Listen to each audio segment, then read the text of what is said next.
Right, another eBay purchase. So retro computer. So in the box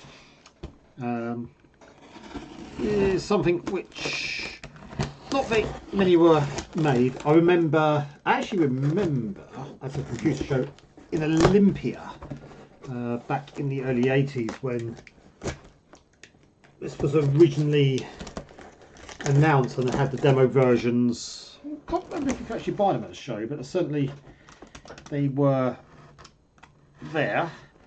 Come on. Oops, been quite well packaged. Oops, there we go. And yeah, so one of many. So like the Oric, there was certainly lots of things around. Oops, down. Just grab a bit of coffee.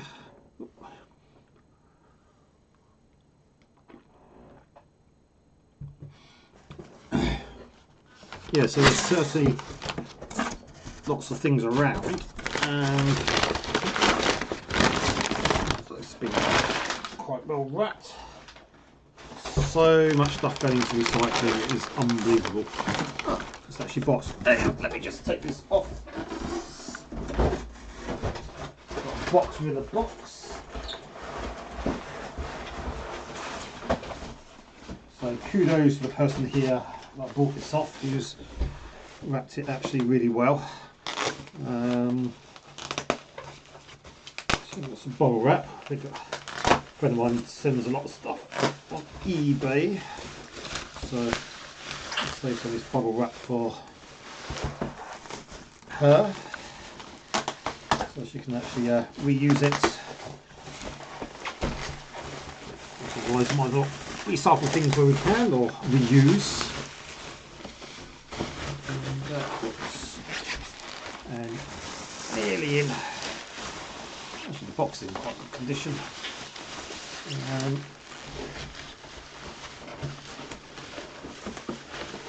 Reasonable condition. There's a lot of bubble wrap. Certainly can't complain about how well some people wrap things. See the bubble wrap. Like loads of this stuff. Right. And here we go. Enterprise 64. I do remember vaguely playing with it. Oh dear God, this is a lot. Packaging everywhere. Let's move it out of the way. So, okay. Right, so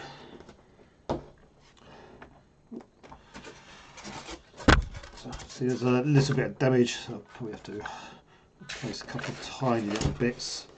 But yeah, so we've got 464, so obviously it's been used.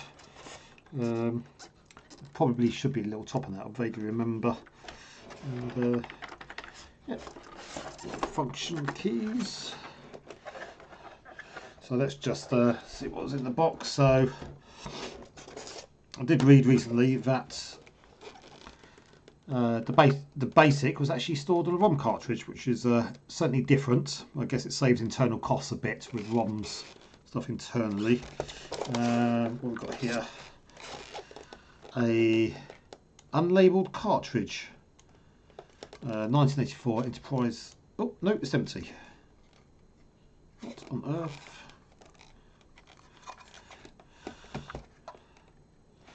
Okay. So, got an empty case. That's interesting. What's been in there? Never mind. So, some of these very nicely written basic on there, even though on the outside it says basic. We have a manual. We have a tape. Oh, tape's actually in there still. Oh, it's actually been rewound. Enterprise demonstration cassette, side 1 and side 2. Okay. What else? So we've got manual, demonstration manual, a little setting up guide. Okay, no video cables, but I did buy one off somebody, although it's got a stay, so I'm just balancing some stuff over there.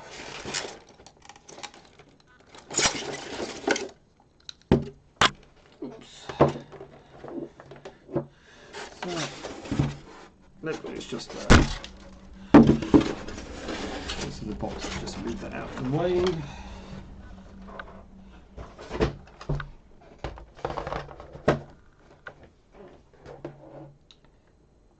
So if there was a little thing was meant to be on top of there or not.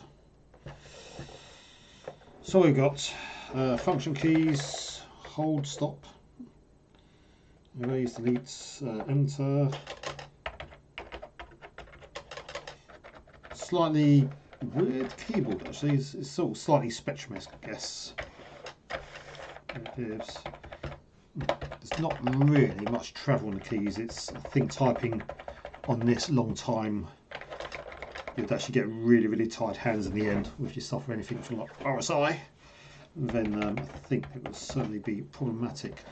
So what we've got? So we've got an edge connector there.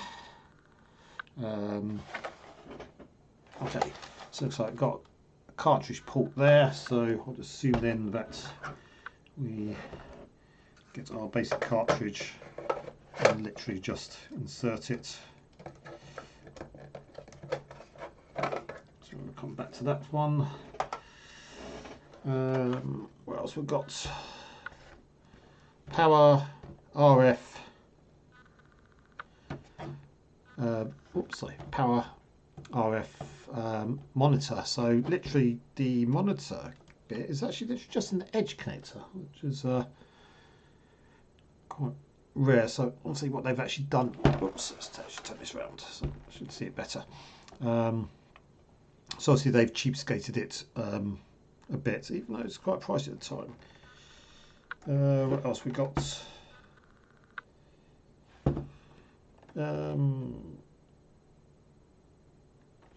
Guess we've got audios. Okay, we've got some audio bits here. So what have we got? Oops. See, focal's not too good in there. But we've got some other adapters here. Controller 1, controller 2, printer, and serial. So there's a serial there. Okay. So serial number 35,000. I don't think that many of these were ever made. May have actually been somewhere between, I guess, 30 and 50,000. Not sure if it's 30,000, which was contained in the UK. Let's just have a quick check on the power. That's slightly braided. Looks like it's maybe pulled around a bit.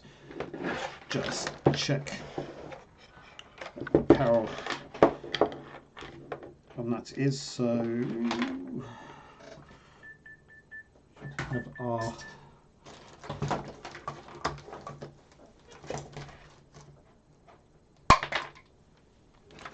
multimedia here. So what we're doing, I think we're just doing standard voltage, so it should be there.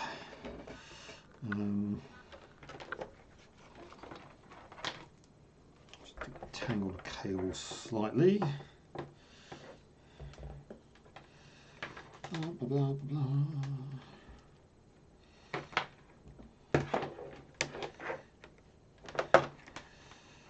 Cables get so tangled up so easily. Right. See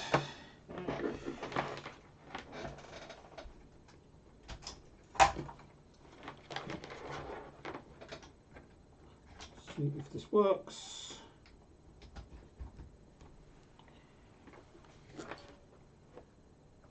Oh, we have buzzy sounds, so should, let's find, so let's guess that the center is positive.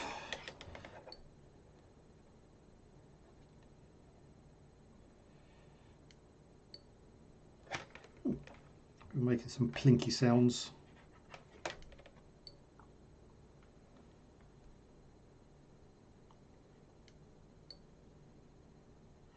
Interesting. That is really, really weird. Well, I'm certainly going to plug this in. Just making some really odd pingy sounds. And then the voltage seems to be... Actually, this looks like to be...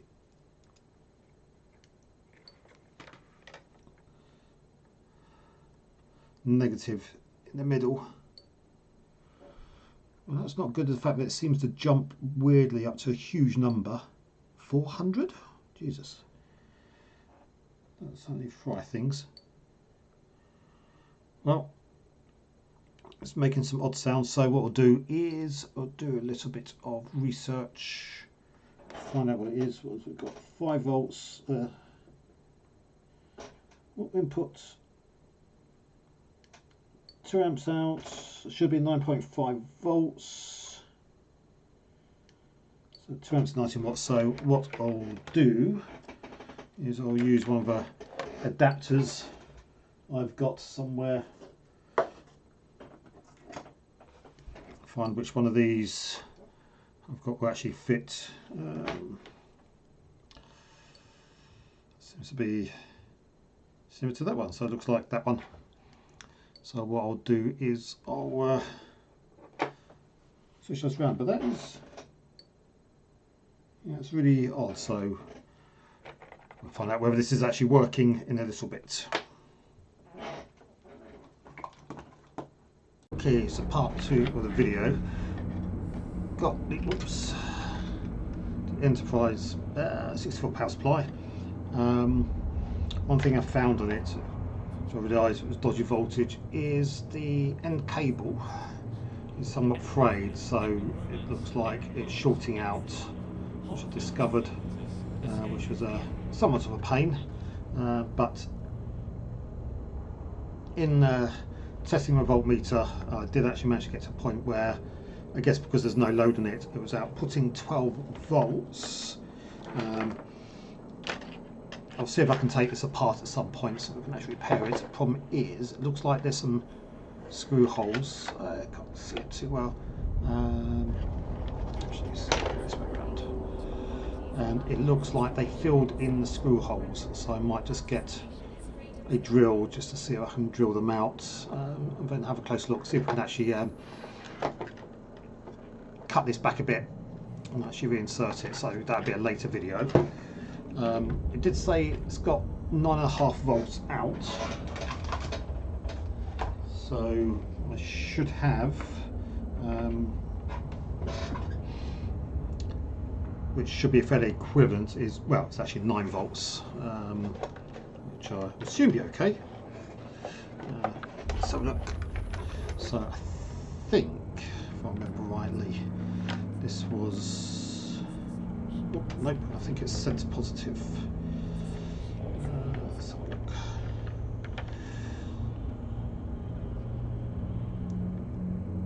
Nope, other way around. Looks like it's center's actually negative, so the outside is plus. So let's see what we've got. 9.14 volts. That's a little bit less than that. So I've got a found somebody selling a SCART cable to at the other end. Here we've got a SCART connector. So somebody's made a connector and put up on it. So what I should be able to do is, when I find the slot, is that the one? I should, with my OSSC, shouldn't get a view of this too well. Nope, can't really see the screen from that. I should be able to see whether I can get this to work. So let's just change the what am I doing? I am doing that. Okay, so it's just an OBS. I was getting the overlay sorted out, so I should be able to see if this does anything. So I should be able to plug it in. Okay, so we've got power lights, but from the looks of it, is that set to, oops, sorry, pump set. So there's a bottom board in here which does C64. Not using that. Let's just plug directly into SCART. So on this remote, I think it should be AV1 on here. So it's not actually showing. Okay, no sync. RGB, no sync. YABR, whatever, no sync. Okay, so there's nothing on the other ones. Okay, no display. Well, that's rather depressing. It was sold as untested, so I'll assume that when I bought it, it was tested, but didn't actually work. Not sure if it's meant to make any key presses. Should actually work. But just pause this for 1 second. I just want to check if there's a sound command. Okay, done a quick check just to see if I could actually get it to do something. Doesn't seem to make any sound, so I would hazard a guess it is dead at the moment, so I'll have to take it apart as another phase and then I guess get a oscilloscope out and find out if it's actually doing anything at all, or at least check voltages around, see if there's bad capacitors or anything. So it made a bit of a sound when I turned it on, but there's possibly capacitors. So retro computers I bought recently, it seems to be a bit of a problem, but as there were so few of these actually created, see if I can work on actually getting it fixed, and we'll see where we'll go from here. I have to research, I don't know too much, and practice some electronics. But anyway, thank you for watching, and yeah, it's a bit depressing that it didn't actually work.